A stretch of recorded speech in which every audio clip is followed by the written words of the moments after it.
Halo, selamat sore pemirsa. Kita berjumpa lagi dalam program Suara Parlemen Petang edisi Selasa 16 Juni 2020 bersama saya Dedi Ramadan. Kami sudah menyiapkan beragam informasi seputar dinamika dan aktivitas Dewan Perwakilan Rakyat Republik Indonesia yang akan kami sampaikan kepada Anda.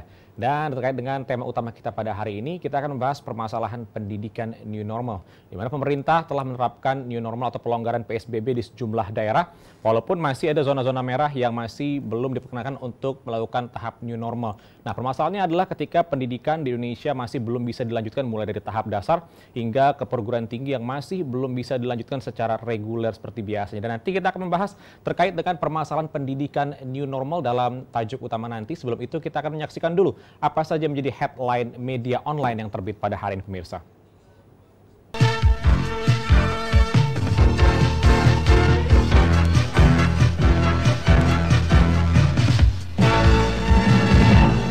Kita awali dari headline media online yang pertama dari detik.com. Di sini ada terkait dengan sudah 278 calon jemaah ajukan pengembalian setoran pelunasan dana haji. Kementerian Agama mencatat sudah ada 278 calon jemaah yang mengajukan pengembalian setoran pelunasan biaya perjalanan ibadah haji atau BPIH 2020. Di sini penarikan kembali dana setoran lunas itu diizinkan oleh Kementerian Agama seiring dengan batalnya pemberangkatan jemaah haji asal Indonesia tahun 2020. Muhajirin mengatakan pengajuan pengembalian setoran lunas dana haji itu sudah dibuka pada tanggal 3 Juni, yang artinya calon jemaah bisa mengajukan pengembalian setoran lunas BIPIH sehari setelah pengumuman pembatalan pemberangkatan ke Tanah Suci yakni pada 2 Juni lalu.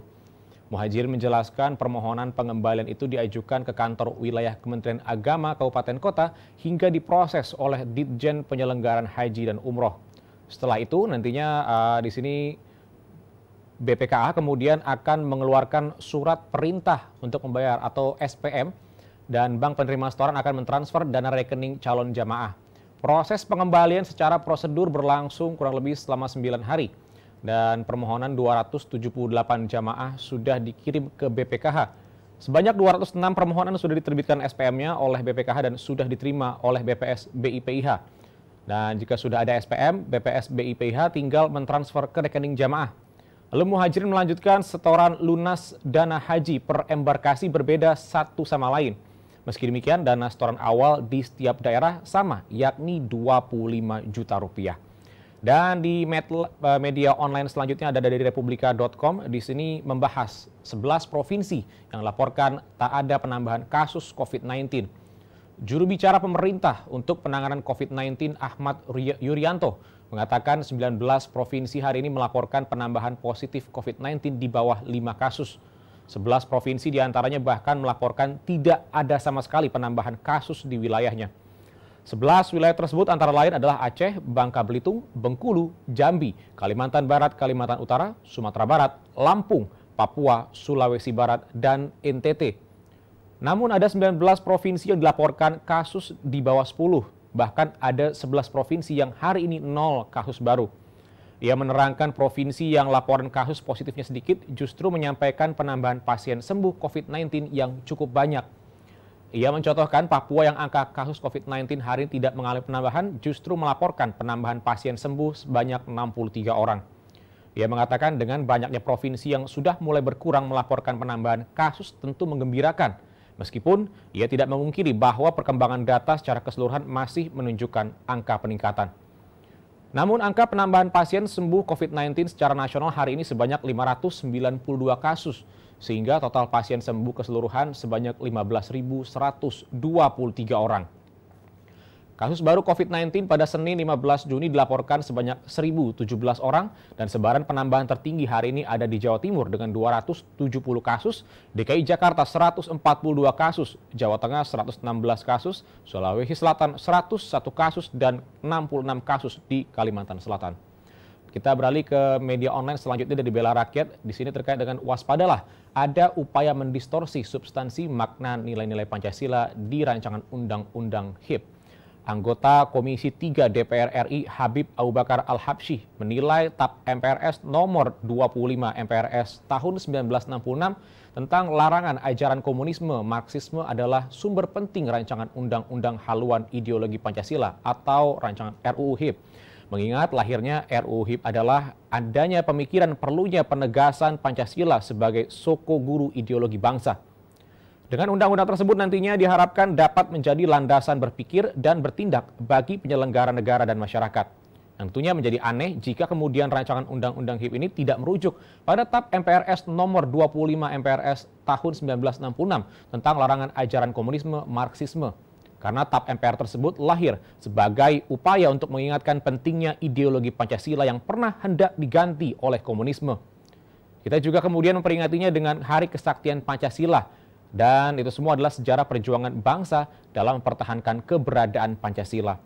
Akibatnya lanjutnya masyarakat banyak yang mempertanyakan apa sebenarnya motif penyingkiran TAP MPR tentang komunisme tersebut dari rancangan Undang-Undang HIP. Masyarakat kemudian akan melihat seolah ada upaya pengaburan sejarah bahwa komunisme merupakan musuh dari ideologi Pancasila. Tentu kita semua tidak boleh menutup-nutupi sejarah tersebut. Jas merah yang dikatakan oleh Bung Karno, jangan sekali-sekali melupakan sejarah. Hal ini tentunya harus benar-benar diperhatikan, apalagi para senior kita sudah mengingatkan dalam bentuk TAP MPR, sebuah produk konstitusi yang sangat penting. Baginya, tidak dicantumkannya TAP MPRS nomor 25 MPRS 1966 tahun 1966 adalah bentuk pengaburan sejarah dan ada upaya untuk menghilangkan jejak kekejaman PKI. Ada upaya untuk mendistorsi substansi dan makna nilai-nilai Pancasila dalam rancangan Undang-Undang HIP. Habib Abu menyampaikan dengan adanya upaya memeras Pancasila menjadi Trisila lalu menjadi Ekasila yakni gotong royong. Pada pasal 7 rancangan Undang-Undang HIP adalah nyata-nyata merupakan upaya pengaburan dan penyimpangan makna dari Pancasila itu sendiri dan secara terselubung ingin melumpuhkan keberadaan sila pertama yaitu ketuhanan yang Maha Esa. Dan di headline media online selanjutnya dari Kumparan di sini membahas 6 syarat Mendikbud bagi sekolah yang ingin melakukan pembelajaran secara tatap muka. Kementerian Pendidikan dan Kebudayaan atau Mendikbud telah memutuskan bahwa sekolah yang berada di zona kuning hingga merah masih akan menerapkan program pembelajaran jarak jauh. Meski tahun ajaran baru tetap akan dimulai pada tanggal 13 Juni nanti. Sementara itu, sekolah yang berada di zona hijau boleh dibuka dengan mempertimbangkan beberapa hal yang berkaitan dengan keselamatan anak, guru, serta keluarga. Sekolah yang berada di zona hijau pun tak serentak dibuka di semua jenjang pendidikan. Dan sekolah menengah seperti SMP, SMA, dan SMK adalah yang pertama kali melakukan tatap muka. 2 bulan selanjutnya baru akan disusul dengan jenjang SD dan SLB. Lalu yang terakhir, 2 bulan setelahnya barulah siswa di PAUD akan boleh melaksanakan sekolah secara tatap muka. Terkait hal ini, Menteri Pendidikan dan Kebudayaan Nadiem Makarim memastikan akan selalu memantau perkembangan sekolah di zona hijau. Bila status daerah tersebut berubah menjadi kuning, maka sekolah akan kembali ditutup. Sementara itu, bila sekolah di zona hijau ingin melakukan pembelajaran tatap muka, maka wajib memenuhi beberapa syarat atau menjalani prosedur yang ketat dari Kemendikbud. Mulai dari jumlah siswa yang dikurangi, hingga harus adanya persetujuan dari orang tua untuk melaksanakan sekolah tatap muka. Yang artinya, bila orang tua tidak mengizinkan anaknya untuk sekolah karena dirasa masih kurang aman, maka tidak boleh ada paksaan dan dapat belajar di rumah. Kemendikbud juga memberikan beberapa syarat yang harus dipenuhi pihak sekolah di zona hijau bila ingin membuka kembali sekolah. Yaitu yang pertama adalah ketersediaan sanitasi dan kebersihan seperti adanya toilet bersih, fasilitas cuci tangan, dan disinfektan.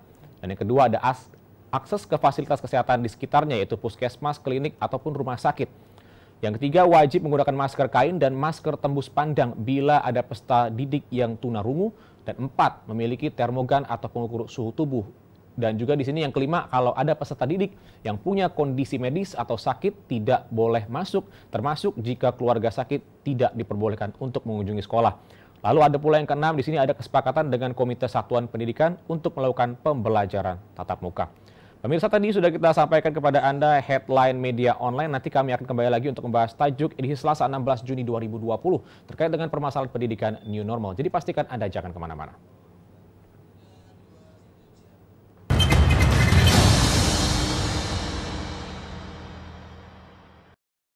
Ketua Badan Legislasi DPR RI Supratman Andi Aktas mengatakan, setiap kegiatan usaha dan investasi pasti akan bersentuh dengan bidang lingkungan hidup maupun kehutanan. Untuk itu, Balik DPR RI memandang perlu sumbangsi pemikiran dari para pakar agar rancangan undang-undang yang dihasilkan ini dapat menjawab seluruh potensi resiko, terutama berkenaan dengan lingkungan hidup dan kehutanan. Wahana Lingkungan Hidup Indonesia atau WALHI mengirimkan surat terbuka kepada Badan Legislasi DPR RI yang menyatakan menolak undangan pembahasan rancangan Undang-Undang Cipta Kerja yang dikirimkan oleh Panitia Kerja Balik DPR RI. Supratman mengatakan, dalam pembahasan rancangan Undang-Undang Cipta Kerja ini mengutamakan prinsip keterbukaan dan merangkul seluruh pihak. Untuk itu Balik mengundang WALHI untuk hadir memberikan sumbangsi idenya, namun sangat disayangkan yang bersangkutan tidak hadir.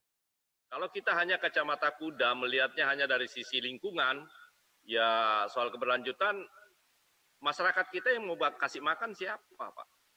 Nah, ini juga telaannya harus komprehensif, holistik kita berpikir. Supratman mengatakan dalam pembahasan rancangan Undang-Undang Cipta Kerja DPR RI selalu terbuka dan mengajak seluruh pihak untuk bersama menuntaskan program legislasi ini. Ia menegaskan, posisi DPR RI saat ini akan selalu mengutamakan aspirasi masyarakat terkait dengan klaster-klaster krusial yang terdapat dalam rancangan Undang-Undang Cipta Kerja. Intinya, kami yakinkan bahwa kita di parlemen insya Allah akan objektif, seobjektifnya untuk melihat masalah dalam rangka mengambil titik tengah. Begitu Pak Ibnu ya. Heriadi, TVR Parlemen, melaporkan.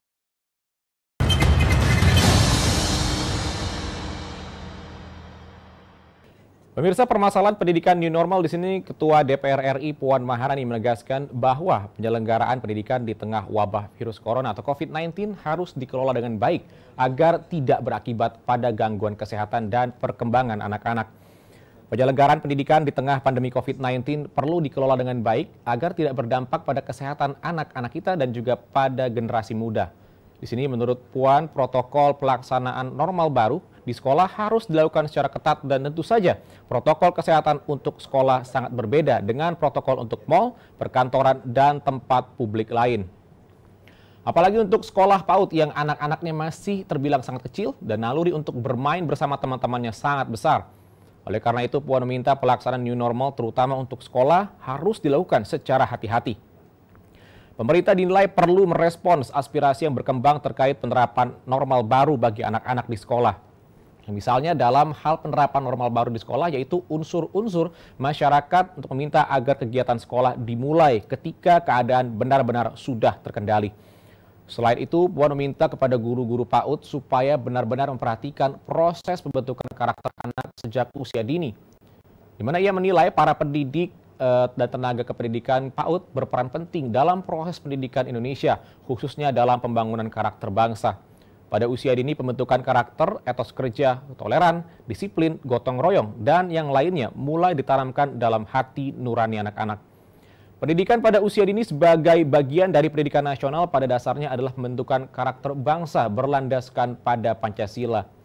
Puan mengatakan DPR ikut mengawal anggaran pendidikan nasional melalui fungsi anggaran yang dilaksanakan dengan memastikan bahwa alokasi anggaran pendidikan sekurang-kurangnya 20% dari APBN sesuai amanat Undang-Undang Dasar 1945. Termasuk juga dalam APBN 2020, DPR dan pemerintah telah mengalokasikan anggaran untuk bantuan operasional penyelenggaraan PAUD sebesar 4 triliun. Di sini dia berharap BOP PAUD tersebut dapat ikut meningkatkan proses dan mutu pendidikan pada usia dini. Pemirsa, nanti kami akan membahas lagi terkait dengan tajuk utama ini, jadi pastikan Anda jangan kemana-mana, tetaplah bersama kami dalam program Suara Parlemen.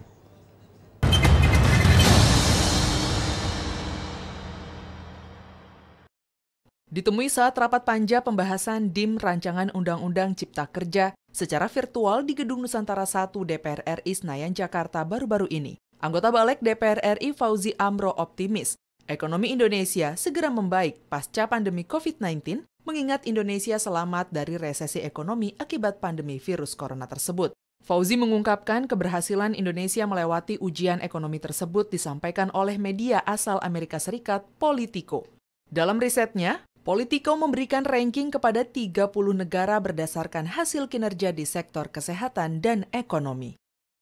Menurut saya, pemahaman kita tentang ekonomi secara global itu, khususnya Indonesia, ya bertahap bertahap kita lakukan pemulihan lewat new normal, dan pemerintah dalam konteks pandemi ini sudah hampir mengalokasikan 450 triliun, mungkin sudah hampir 1.023 triliun untuk alokasi mengatasi pandemi COVID-19 ini. Terkait pertumbuhan ekonomi Indonesia pasca pandemi COVID-19, Fauzi mendukung pemerintah mengambil langkah progresif untuk menyelamatkan perekonomian nasional untuk penanganan pandemi COVID-19 yang membahayakan perekonomian nasional dalam pemulihan ekonomi nasional akibat dampak negatif dari pandemi virus corona. Kita lihat bahwa sadar bahwa perekonomian di 220 negara, tidak hanya Indonesia, itu mengalami stagnan dan drop. Pertumbuhan ekonomi kita dari 5,2 sekarang 2,3, mungkin ekstrimnya pada 0,2 seperti itu.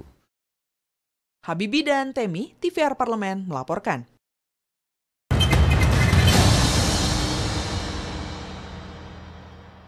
Ya, pemirsa, kita masih membahas terkait dengan penerapan new normal di sekolah. Di sini Wakil Ketua DPR RI Sufmi Dasko Ahmad mengatakan rencana penerapan new normal terutama di sektor pendidikan masih harus dikaji dan dipersiapkan lebih matang. Aspek keamanan para peserta didik menjadi fokus perhatian dan itu agak sulit bagi sekolah untuk bisa menggaransi anak-anak terbebas dari penularan virus di sekolah. Yang ada akan menjadi masalah baru ketika ada salah satu murid yang terinfeksi. Yang sekolah akhirnya dilibur kembali dan sekolah akan mendapat tuntutan hukuman dari orang tua. Hingga saat ini lanjut Dasko, wabah COVID-19 masih berlangsung. Obatnya pun belum ditemukan. Ia ingin agar Kementerian Pendidikan bekerja sama dengan Kementerian Kominfo membuat jaringan khusus pendidikan. Interaksi sekolah tetap berlangsung seperti biasa namun menggunakan jarak jauh. Di sini buat aplikasi khusus sekolah dan buat jalur koneksi internet tersendiri yang stabil dan setiap murid diberikan ID khusus untuk bisa mengakses ke aplikasi. ID tersebut akan masuk pada jalur internet khusus yang sehingga bisa digunakan secara gratis dan tidak membebankan orang tua murid. Karena tidak semua orang tua murid mampu untuk membeli kuota. Politikus Gerindra ini mengatakan lewat aplikasi tersebut nantinya proses pembelajaran bisa berlangsung seperti biasa. Belajar seperti biasa dan di sini sehingga anak-anak tidak akan kehilangan sentuhan pendidikan. Tentunya mekanisme yang demikian sudah dijalankan selama masa pandemi COVID-19, namun sangat terbatas waktunya. Karena tidak semua orang tua mampu untuk membeli kuota yang sangat mahal saat ini dan kekuatan jaringannya pun berbeda-beda. Dengan demikian pola belajar siswa tidak diubah sebab yang berubah hanya lokasi belajar saja yang bergeser dari ruangan ke kelas menuju platform dalam jaringan. Maka untuk itu sangat diperlukan kerjasama antar kementerian untuk bisa menyajikan proses belajar mengajar seperti biasa.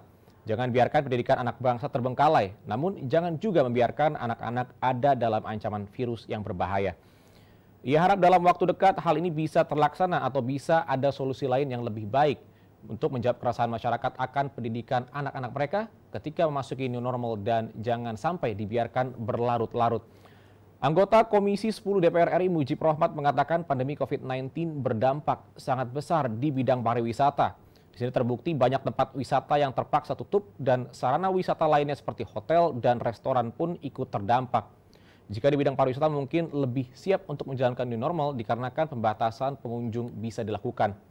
Namun demikian pemberlakuan new normal di bidang pendidikan masih perlu pengkajian lebih lanjut. Mujib masih mempertanyakan pemberlakuan kebiasaan baru di sekolah bisa dilaksanakan dengan baik. Jika sekarang di setiap kelas ada beberapa siswa, apakah penerapan jaga jarak bisa dilaksanakan dengan membatasi jumlah siswa dalam satu kelas? Jika ada pembatasan siswa dalam satu kelas, maka yang sebagian siswa akan bingung untuk dikemanakan sebetulnya pemirsa. Namun juga di sini anggota DPR RI, anggota Komisi 10 DPR RI Mujib menambahkan jika ada pembatasan siswa maka akan berdampak pada proses pembelajarannya. Jika sebagian menggunakan sistem daring, apakah guru siap dengan pelaksanaannya? Mungkin jika sekolah negeri tidak masalah, namun untuk menambah jumlah guru, jika ada pembatasan jumlah siswa di kelas, lalu bagaimana dengan sekolah swasta yang butuh anggaran untuk penambahan guru? Dan juga tidak hanya itu, dalam kebiasaan baru, warga wajib menggunakan masker, dan apakah pemerintah siap untuk menyediakan masker untuk seluruh siswa? Untuk itulah dirinya meminta kepada Menteri Pendidikan untuk berhati-hati dalam membuka kembali sekolah dalam masa new normal kali ini. Pemirsa, tadi sudah kita bahas kepada Anda apa saja menjadi headline media online dan juga tajuk utama yang tadi barusan kami bahas bersama dengan Anda. Dan berakhirlah sudah rangkaian acara Suara Parlemen edisi hari ini. Saya Dede Ramadan atas nama kerabat kerja yang bertugas mengucapkan terima kasih atas perhatian Anda dan sampai jumpa.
dengan tawa.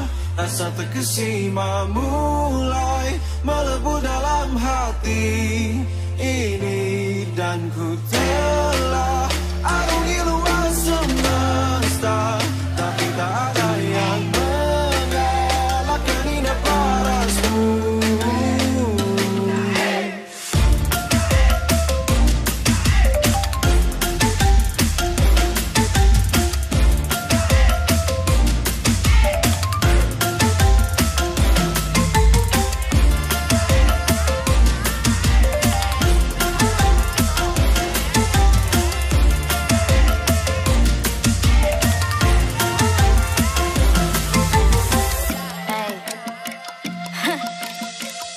Been here for days, just me and you, don't even care no matter what they say. I gotta leave you now, but your eyes just telling me to stay. Shout out to the moments I'm going through when I do all I want is you. Would you look at the view? Sudah, bina, langit on kosong.